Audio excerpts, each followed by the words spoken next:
Hi guys! Hi everyone! Good evening! This is Manay Gina and welcome back sa aking YouTube channel.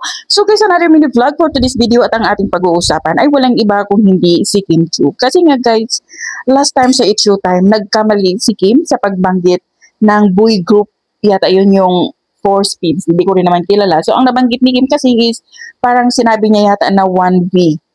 Parang yun yung pagkasabi ni Kim at nabash siya ng bonggang-bongga. So alam naman natin guys na itong mga bashers, nag-aabang yan sila kung saan ka magkamali at doon ka nila babanatan. Diba? Napakasad lang na may mga taong ganun na mambas.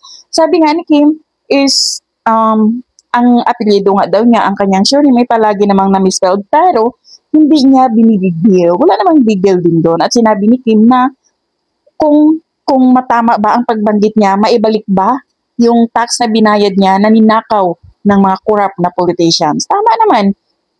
At sabi nga niya, kung yung ginagawa niyong pambash, meron tayong mas malaking problema. Doon nyo i-focus yung inyong galit or ang inyong atensyon. Diba? Tama si Kim sa mga sinasabi niya kasi minsan itong mga bashers kailangan din talagang sagutin. Dahil wala na sila, akala nila perfecto na sila, akala nila tama sila palagi. Diba?